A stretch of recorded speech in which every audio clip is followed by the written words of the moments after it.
Alexander Ferguson ഒരിക്കൽ പറയുകയുണ്ടായി, നിങ്ങൾ എനിക്ക് 10 മരക്കഷ്ണങ്ങളെ നൽകൂ, കൂടെ അവനെയും നിങ്ങൾക്ക് ചാമ്പ്യൻസ് ലീഗ് കിരീടം ഞാൻ നേടിത്തരാം. കാരണം മധ്യനിരയിൽ അയാൾ ഒരു കൊടുങ്കാറ്റായിരുന്നു.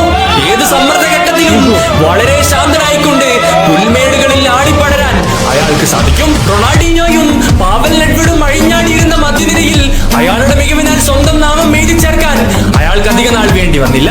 2001 അക്കാലഘട്ടത്തിലെ ഏറ്റവും മികച്ച ടീമുകളിൽ ഒന്നായ യുവന്റസിൽ ആടിത്തിമർത്തുകൊണ്ട് കാൽപന്ത് കളിയുടെ വീര്യമുറങ്ങുന്ന സാന്റിയാഗോ ബെർണബ്യൂയുടെ മണ്ണിലേക്ക് ചേക്കേറുമ്പോൾ പതിവിലും വിപരീതമായി തികച്ചും വ്യത്യസ്തമാർന്ന 5-ാം നമ്പർ ജേഴ്സി ആയിരുന്നു അയാൾ ഏറ്റുവാങ്ങിയത്. പിന്നീട് ഫുട്ബോൾ ലോകം കണ്ടത് കാൽപന്ത് കളി അടക്കി ഭരിക്കാൻ കെൽപ്പുള്ള ഗലാക്റ്റിക്കോസ് എന്ന റയൽ മാഡ്രിഡിന്റെ തുറുപ്പു ചീട്ടുകളായിരുന്നു.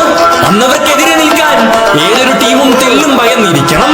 2006 അന്ന് ലോകത്തിലെ ഏതൊരു ടീമും ഭയന്നിരുന്ന റൊണാൾഡോ, റൊണാൾഡീഞ്ഞോ, കഫു തുടങ്ങിയ ലോകോത്തര താരങ്ങളടങ്ങിയ കാലടിപ്പടയവരെ മധ്യനിരയിലെ ഒറ്റയാൾ പോരാട്ടം കൊണ്ട് അയാൾ വിരൽത്തുമ്പിൽ നിർത്തിയത് ഇന്നും ഫുട്ബോൾ ആരാധകർക്ക് മറക്കാനാവില്ല.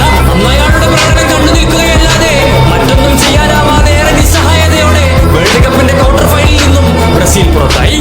എന്നാൽ അതേ വേൾഡ് കപ്പിൽ തന്നെ അസൂരിപ്പടകൾക്കെതിരെ ഗോൾ നേടിയിട്ട് പോലും എക്സ്ട്രാ ടൈമിലേക്ക് നീണ്ടുനിന്ന കളിയിൽ തന്റെ സഹോദരിയെ കുറിച്ച് മോശമായ രീതിയിൽ കളിയാക്കിയ ഇറ്റാലിയൻ സെന്റർ ബാക്ക് മാർക്കോ മറ്റരാജിയെ ഇടിച്ചു വീഴ്ത്തിക്കൊണ്ട് വേൾഡ് കപ്പിന് പോലും പുല്ലുവില നൽകിക്കൊണ്ട് അന്നേ ദിവസം തന്നെ റിട്ടയർമെന്റ് പ്രഖ്യാപിച്ച 10-ാം നമ്പറുകാരനെ ഇന്നും ഫ്രാൻസുകാർക്ക് മറക്കാനാവില്ല. ഒരു നല്ല എന്റെ അമ്മോ എന്താ കേട്ടത്, കളിക്കാരന് ഒരു നല്ല കോച്ചാവാൻ കഴിയില്ല, ഒരു നല്ല കോച്ചിന് ഒരു നല്ല കളിക്കാരനും. എന്നെ ഈ പഴംപുരാണം തിരുത്തി എഴുതിക്കൊണ്ട് അതേ സാന്റിയാഗോ ബെർണബ്യൂയുടെ മണ്ണിലേക്ക് അയാൾ ഒരിക്കൽ കൂടി മടങ്ങിയെത്തി. ക്രിസ്ത്യാനോ റൊണാൾഡോ എന്ന പോർച്ചുഗീസ് കുന്തമുനയുടെ മൂർച്ച അയാളെക്കാൾ ഭംഗിയായി മറ്റാർക്കും സാധിച്ചില്ല. അതേ കുന്തമുനയെ മുൻനിർത്തി ചരിത്രത്തിലാദ്യമായ ഒരു ടീം 3 വർഷം തുടർച്ചയായി ചാമ്പ്യൻസ് ലീഗ് കിരീടം നേടുന്നു.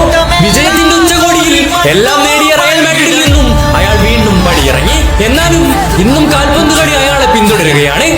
ഇനി ഒരിക്കൽ കൂടി അയാളുടെ തിരിച്ചുവരവിനായി ഗലാക്റ്റിക്കോസിലെ നയതന്ത്രൻ, ഫ്രാൻസിന്റെ പടത്തലവൻ, സാന്റിയാഗോ ബെർണബ്യൂയുടെ സ്വന്തം സിനദിൻ സിദാൻ. നിങ്ങൾക്ക് ഈ വീഡിയോ ഇഷ്ടമായെങ്കിൽ തീർച്ചയായും ഫോളോ ചെയ്യാനും ലൈക്ക് ചെയ്യാനും മറക്കരുത്. പുതിയൊരു വീഡിയോയുമായി എത്തുന്നതുവരെ എന്ത് സാധനല്ലേ ഇപ്പൊ കണ്ടത്. റൊണാൾഡോ ഞാൻ അല്ല